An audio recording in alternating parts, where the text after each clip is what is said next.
Hello viewer, स्वागत है आपका मेरे YouTube channel study with doctor Pavan Oberoi पर। मैं doctor Pavan Oberoi, head of department faculty of commerce, Bhagwati college Meerut. Viewers, आज इस वीडियो में मैं आपसे डिस्कस कर रहा हूं दो तरीके से क्वेश्चन और दो तरीके से वीडियो अपलोड करूंगा। एक तो सीसीएस यूनिवर्सिटी मेरठ में जो आपका कॉर्पोरेट अकाउंटिंग का सब्जेक्ट है, तो उसमें मैं ये रिवीजन एमसीक्यूज़ करा रहा हूँ। मैं इसके दो पार्ट जो वो अपलोड कर चुका हूँ, तो आप कॉर्पोरेट अकाउंटिंग की प्लेलिस्ट में देख सकते हैं। ठीक है, तो दो प्लेलिस्ट हैं, एक है चैप्टर वाइज और एक है प्रीवियस ईयर सोल्ड पेपर। तो आप दोनों प्लेलिस्ट में इन वीडियोस को देख सकते हैं। और दूसरा, क्योंकि बीएड का एग्ज़ाम भी होने वाला है नेक्स्ट मंथ, तो बीएड के लिए भी और टीजीटी पीजीटी के पर्पज़ से भी जो है ये वीडियो जो है बहुत ज़्यादा इंपॉर्टेंट है, क्योंकि पूरे ये सब्जेक्ट वाइज हैं। तो क्योंकि मार्केट में जो भी कोई बुक्स आती हैं तो उसमें 100 150 क्वेश्चन ही जो होते हैं और बस एक ज़्यादा से ज़्यादा 1-1.5 हज़ार ही क्वेश्चंस होते हैं। बट मेरी प्लेलिस्ट में आपको बहुत सारे क्वेश्चंस मिलेंगे, पूरे सब्जेक्ट के मिलेंगे। ठीक है व्यूअर्स, फर्स्ट टाइम अगर आप मेरे चैनल को देख रहे हैं, सब्सक्राइब ना किया हो तो study with doctor Pavan Oberoi channel को सब्सक्राइब कर लीजिएगा और इसमें आप प्लेलिस्ट विजिट कर लीजिएगा बेल आइकन प्रेस करके। और प्लेलिस्ट में आपको हिंदी इंग्लिश दोनों मीडियम में क्वेश्चंस मिलेंगे। प्लेलिस्ट स्टूडेंट्स और व्यूअर्स एक ही है ना, उसमें आप ढूंढ लीजिएगा, हिंदी इंग्लिश दोनों में जो है ये क्वेश्चंस आपको मिलेंगे। तो देखिए, जैसे कि क्योंकि रिवीजन है, मैं पहले ये कई बार करवा चुका हूँ क्वेश्चंस, तो हिंदी इंग्लिश जो दोनों में क्वेश्चंस हैं मैंने पहले करवाए हैं वो भी हैं, और हिंदी में अलग से भी मैं करवा चुका हूँ, और ये मैं अब आपको थर्ड टाइम करवा रहा हूँ। ठीक है, यानी कि मेरी प्लेलिस्ट में कम से कम 2000 से ज़्यादा एमसीक्यूज़ आपको मिलेंगे कॉर्पोरेट अकाउंटिंग के, ऐसे प्रिंसिपल्स ऑफ मार्केटिंग के भी मिलेंगे। ठीक है, ऐसे ही आपको ऑडिटिंग के भी मिलेंगे।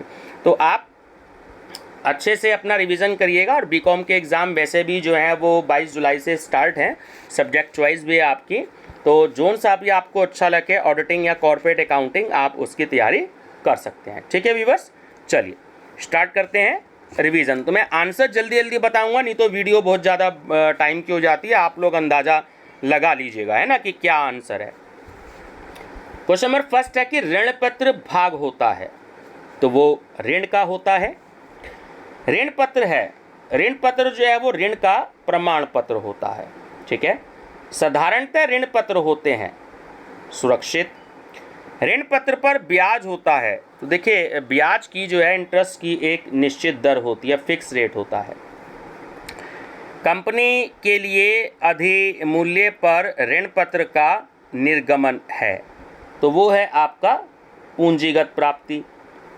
आर्थिक चिट्ठे में अधिमूल्य पर यानी कि प्रीमियम पर ऋण पत्र को दिखाया जाता है, तो वो दायित्व पक्ष में दिखाया जाता है। ऋण पत्र के अधिमूल्य की राशि का उपयोग किया जा सकता है, तो वो पूंजीगत हानियों को समाप्त करने में। आर्थिक चिट्ठे में ऋण पत्र पर कटौती को दिखाया जाता है, यानी कि डिस्काउंट को दिखाया जाता है ना, तो वो संपत्ति पक्ष में दिखाया जाता है, एसेट साइड में। परिवर्तनीय ऋण पत्र को छूट पर जारी नहीं किया जा सकता यदि, तो ऑप्शन ए सही है कि ये तुरंत परिवर्तनीय होते हैं। ठीक है, आर्थिक चिट्ठा के निम्नलिखित भाग में निर्गमित ऋण पत्र के छूट को दिखाया जाता है, तो डिस्काउंट को तो सम विविध व्यय में यानी मिसलिनियस एक्सपेंसेस में दिखाते हैं। ठीक है, नेक्स्ट है कि ऋण पत्र जो कि मात्र सुपुर्द कर देने पर हस्तांतरित हो जाते हैं, तो वो कहे जाते हैं, तो उन्हें हम वाहक ऋण पत्र कहते हैं, बियरर डिबेंचर्स। कंपनी के लिए ऋण पत्र पर कटौती है, तो वो एक कृत्रिम संपत्ति होती है। ऋण पत्र का प्रतिफल होता है ब्याज। ऋण पत्रधारी होते हैं, तो देखिए वो कंपनी के लेनदार होते हैं, है ना, क्रेडिटर्स ऑफ कंपनी। कंपनी के लिए ऋण पत्र पर कटौती है, तो वो एक पूंजीगत हानि होती है। सहायक प्रतिभूति है, तो देखिए ये सहायक प्रतिभूति जो है वो सहायक प्रतिभूति है ना। प्रीमियम पर निर्गमित ऋण पत्रों के शेष को हस्तांतरित किया जाता है पूंजी संचय में।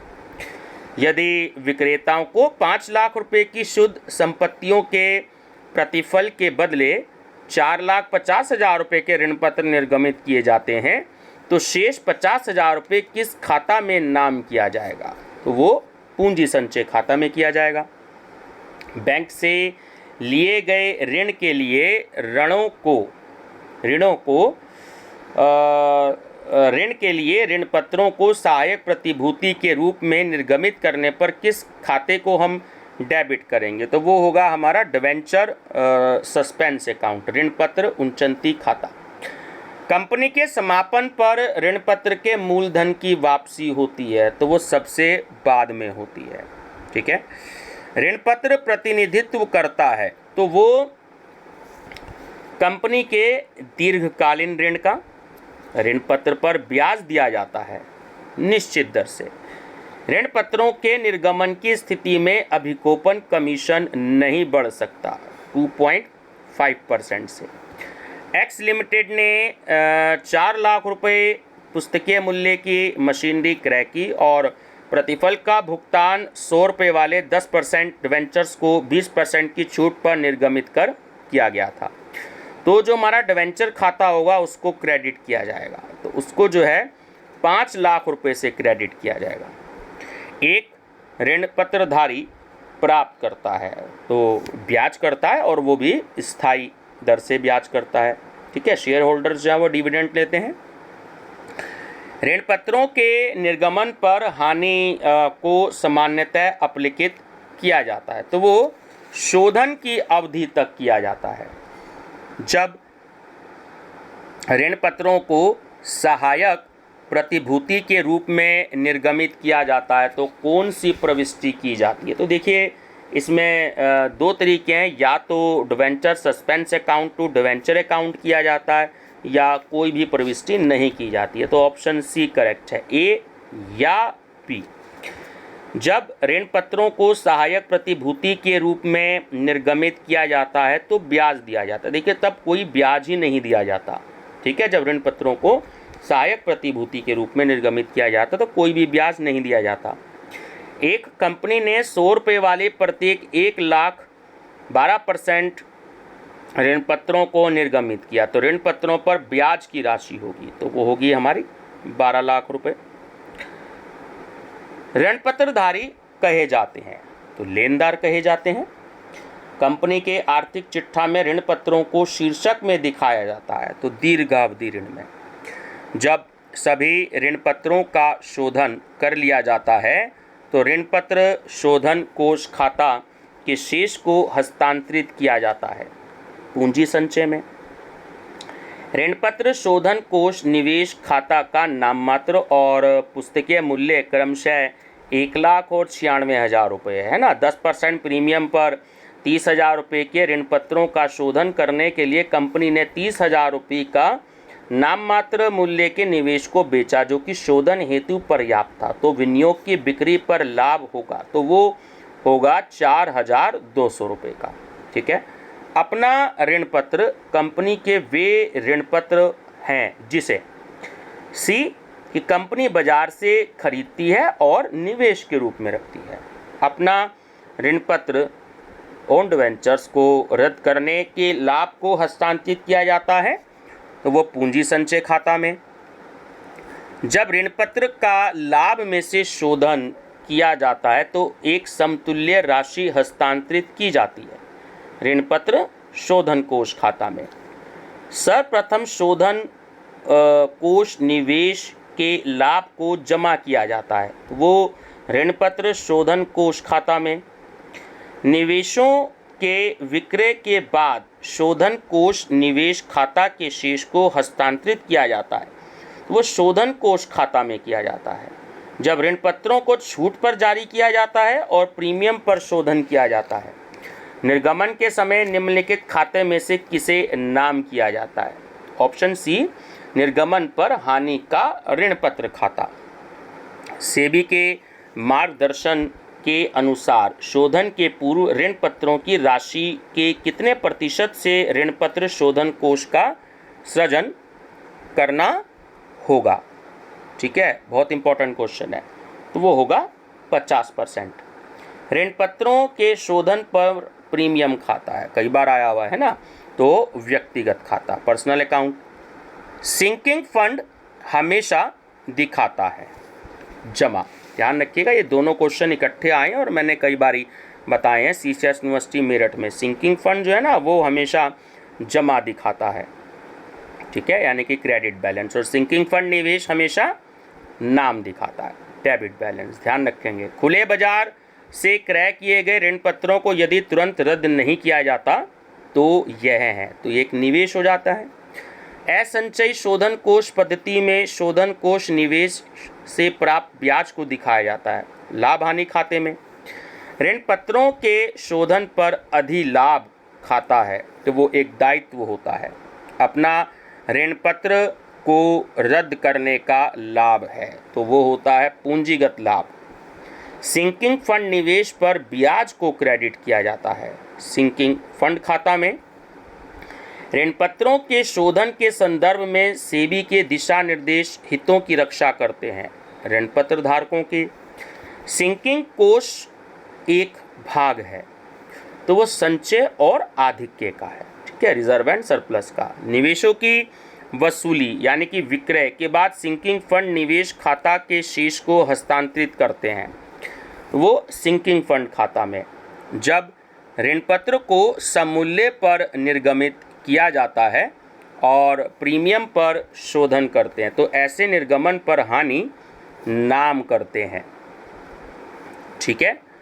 तो थोड़ा सा मैं फॉन्ट साइज छोटा कर देता हूं ताकि क्वेश्चन आपको क्लियर दिखाई दे जाए।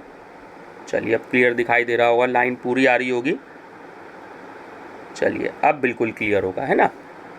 तो सही आंसर है इसमें आपका ऑप्शन नंबर सी, ऋण पत्रों के निर्गमन पर हानि खाता। स्वयं के ऋण पत्र वे ऋण पत्र हैं जिन्हें कंपनी, ऑप्शन सी, बाजार से क्रय करती है और निवेश के रूप में रखती है। यदि 16 लाख रुपए के ऋण पत्रों का परिवर्तन द्वारा शोधन किया जाए तो कितनी राशि का ऋण पत्र शोधन संचय बनाया जाएगा? कुछ भी नहीं। डब्ल्यू लिमिटेड ने 10 रुपये वाले 20,008% ऋण पत्रों को सममूल्य पर जारी किया, जो 5 वर्षों के पश्चात 20% के प्रीमियम पर शोधनीय है। तो ऋण पत्रों के शोधन पर हानि को प्रत्येक वर्ष अपलिखित की जाने वाली राशि होगी 8,000 रुपये। पी लिमिटेड ने प्रत्येक 100 रुपये वाले 15,015% ऋण पत्रों को 10% प्रीमियम पर निर्गमित किया, जो 10 वर्षों के पश्चात 20% प्रीमियम पर शोधनीय है। तो ऋण पत्रों के शोधन पर प्रत्येक वर्ष अपलिखित की जाने वाली राशि है, तो वो होगी 30,000 रुपये। दीप लिमिटेड ने प्रत्येक 100 रुपये के 1,07,000% ऋण पत्रों को 4% कटौती या डिस्काउंट पर जारी किया, जो 5 वर्षों के बाद 6% के अधिमूल्यन पर शोधनीय है। तो ऋण पत्रों के निर्गमन पर हानि होगी, तो वो होगी 10 लाख रुपए की, ठीक है। 10 रुपये वाले 6,000 ऋण पत्रों को प्रत्येक 10 रुपये के समता अंशों द्वारा 20% के प्रीमियम पर निर्गमन द्वारा भुगतान किया गया था, तो निर्गमित किए गए अंशों की संख्या होगी 5,000। ऋण पत्र हैं तो कंपनी द्वारा लिए गए ऋण के स्वीकृति पत्र। प्रथम ऋण पत्र हैं, भुगतान अन्य ऋण पत्रों से पहले किया जाए। वाहक ऋण वे हैं, तो ऑप्शन सी सही है कि जिनका हस्तांतरण मात्र सुपुर्दगी से हो। ऋण पत्रधारी हैं, तो ऋण पत्रधारी जो होते हैं वो कंपनी के ऋणदाता होते हैं। ऋण पत्र स्कंद है, तो देखिए ऋण पत्र स्कंद जो है वो पूर्णदत्त ऋण पत्रों का एक परिवर्तित रूप होता है। ऋण पत्र प्रीमियम का प्रयोग किया जाना चाहिए, तो पूंजीगत हानियों के अपलेखन में। ऋण पत्रों के निर्गमन पर बट्टा अपलिखित न किया जाने पर चिट्ठे में दिखाया जाना चाहिए, तो ऑप्शन डी सही है कि संपत्ति पक्ष में विविध व्यय शीर्षक के अंतर्गत। ऋण पत्रों के समपार्श्विक प्रतिभूति के रूप में निर्गमन की दशा में खोला जाने वाला खाता है, तो वो होता है debenture suspense account. Discount on issue of debenture account है। देखिए ये जो है एक्चुअली एक पूंजीगत हानि होती है ना, कई बार ये क्वेश्चन आया हुआ है। ऋण पत्रों के निर्गमन पर बट्टा यानी कि डिस्काउंट को बैलेंस शीट में दर्शाया जाता है। तो संपत्ति पक्ष में विविध व्यय शीर्षक में 10,000 6% ऋण पत्रों का 10 रुपये प्रति सममूल्य पर निर्गमन किया गया, जिनका शोधन 15 रुपये प्रति ऋण पत्र पर किया जाना है। तो जर्नल एंट्री क्या होगी? तो सी होगी bank account debit 1 lakh, loss on issue of debenture account 50,000, to 6% debenture account 1 lakh और टू डिवेंचर प्रीमियम अकाउंट, है ना, 50,000 रुपये। 1,000 5% ऋण पत्र 100 रुपये 98 रुपये पर निर्गमित किए गए, ठीक है। इनका शोधन 102 रुपये प्रति ऋण पत्र किया जाना है। तो जर्नल एंट्री होगी। तो देखिए इसमें एक्चुअली जर्नल एंट्री जो है वो सी होगी। ऑप्शन नंबर सी आपका करेक्ट है कि बैंक अकाउंट डेबिट 98,000 रुपये, loss on issue of debentures account 4,000 रुपये, टू 5% डिवेंचर अकाउंट 1 लाख रुपये और to premium on redemption of debenture account 2,000 रुपये, ठीक है। ऋण पत्रों के शोधन हेतु किए गए विनियोगों पर ब्याज प्राप्ति की प्रविष्टि होगी। तो इसमें भी ऑप्शन नंबर सी है कि bank account debit to debenture sinking fund account, ठीक है। एक्स एंड कंपनी ने 100 रुपये वाले 108% ऋण पत्र 1 जुलाई 2013 को 96 रुपये ब्याज सहित प्रति ऋण पत्र की दर से खरीदे। ब्याज का भुगतान 31 अगस्त और 28 फरवरी को किया जाना है। तो जर्नल एंट्री होगी। तो क्योंकि 6 महीने का डिफरेंस हो गया, अगस्त के बाद सितंबर, अक्टूबर, नवंबर, दिसंबर, जनवरी, फरवरी, है ना। तो एंट्री नंबर ए होगी आपकी, option number A. 8% debenture account debit 10,000, debenture interest account debit 267, to bank account 9,600 और to profit on redemption of debenture account, है ना, 667 रुपये, ठीक है। कंपनी ने 405% ऋण पत्र 98.5 रुपये ब्याज सहित मूल्य पर खरीदे। ब्याज का भुगतान अर्धवार्षिक 30 जून व 31 दिसंबर को किया जाता है। तो प्रविष्टि होगी। तो ऑप्शन नंबर बी सही होगा कि debenture account debit 4,000, debenture suspense account debit 1,000, to bank account 40,400 और to profit on redemption of debenture account 600, ठीक है। चलिए नेक्स्ट है 100 रुपये वाले 612% डिवेंचर्स जो कि 10% डिस्काउंट पर इशू किए गए थे, उनका 100 रुपये वाले 10% अधिमान अंशों का 20% प्रीमियम पर निर्गमन द्वारा शोधन किया गया। तो शोधन की प्रविष्टि होगी। तो option number C. 12% debenture account debit 60,000 रुपये, to discount on issue of debenture account 6,000 रुपये, to preference share capital account 45,000 रुपये, to securities premium reserve account 9,000 रुपये, ठीक है। ये कुछ क्वेश्चन मैंने आपको 69 से लेकर के 74 तक ये ऐसे इसलिए कराए हैं क्योंकि ये एग्ज़ाम में आते हैं। सीसीएस यूनिवर्सिटी मेरठ में भी आते हैं और आपके टीजीटी, पीजीटी और बीएड एंट्रेंस में भी आते हैं, है ना। तो आप इनकी प्रैक्टिस बहुत अच्छे से कर लीजिएगा। ऋण पत्रों पर बट्टा है तो यानी कि डिस्काउंट है, तो वो है लाभों पर प्रभाव का, और ऋण पत्र पर बट्टे को अपलिखित करना चाहिए। तो सी सही है कि ऋण पत्रों की कुल अवधि में। ऋण पत्रों के शोधन पर प्रीमियम खाता है, ठीक है। तो देखिए ऑप्शन नंबर इसमें आपका सही है ए, व्यक्तिगत खाता, पर्सनल अकाउंट। ऋण पत्रों का संपार्श्विक प्रतिभूति के रूप में निर्गमन करने पर प्रविष्टि होगी। तो ऑप्शन डी करेक्ट है कि debenture suspense account debit to debenture account. Capital redemption reserve account में हस्तांतरण किया जाता है। देखिए सामान्य संचय में इसका ट्रांसफर किया जाता है ना, जनरल रिजर्व में। सभी ऋणपत्रों के शोधन के बाद ऋणपत्र शोधन कोष खाते का शेष हस्तांतरित किया जाता है। सामान्य संचय में ओन डिवेंचर्स अकाउंट को रद्द करने पर लाभ या हानि किस खाते में हस्तांतरित करते हैं? तो वो ऑप्शन नंबर ए, सामान्य संचय या पूंजीगत संचय में। एक ऋण पत्र धारक को मिलता है निश्चित ब्याज। अपरिवर्तनशील ऋण पत्रों से आशय है ऋण पूंजी।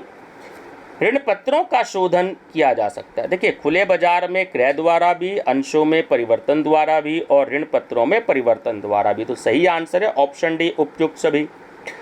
ऋण पत्रों का विनियोग के लिए क्रय करने पर डेबिट होगा। क्या होगा? स्वयं ऋण पत्र खाता। विनियोग विक्रय के बाद संचयी कोष विनियोग खाते का शेष हस्तांतरित किया जाता है, तो वो सामान्य संचय खाते में किया जाता है। ऋण पत्र 10 लाख रुपए के 10% डिस्काउंट पर निर्गमित किए गए, जिनका 5 वार्षिक किस्तों द्वारा शोधन करना है, तो प्रति वर्ष बट्टे के अपलिखित की जाने वाली राशि होगी। ठीक है, तो वो आपकी होगी। देखिए, 1 लाख का 10% हो गया 10,000 और 5 से डिवाइड कर दूंगे ना, तो 5 2 10 यानी 2,000 रुपये। ऋण पत्रों पर ब्याज खाते को हस्तांतरित किया जाता है लाभ हानि खाते में। ऋण पत्र शोधन कोष विनियोग के विक्रय पर लाभ क्रेडिट किया जाएगा, तो वो ऋण पत्र शोधन कोष खाते में। 1 लाख रुपए के ऋण पत्रों में से गत वर्ष 50,000 रुपये के ऋण पत्रों का शोधन किया गया, तो शोधन कोष खाते का शेष 1 लाख रुपये का था। शोधन से शोधन कोष खाते पर क्या प्रभाव पड़ेगा? तो ऑप्शन भी सही है कि इस खाते में 50,000 रुपये सामान्य संचय में ले जाए जाएंगे। ऋण पत्रधारी कंपनी के ऋणदाता होते हैं, इन्हें अपनी राशि के बदले प्राप्त होता है, तो इन्हें ब्याज प्राप्त होता है। ठीक है, एक सार्वजनिक कंपनी को निम्नलिखित जारी करने का अधिकार नहीं है। बहुत ही इंपॉर्टेंट क्वेश्चन है, तो वो है स्थगित अंश, है ना, डेफर्ड शेयर्स।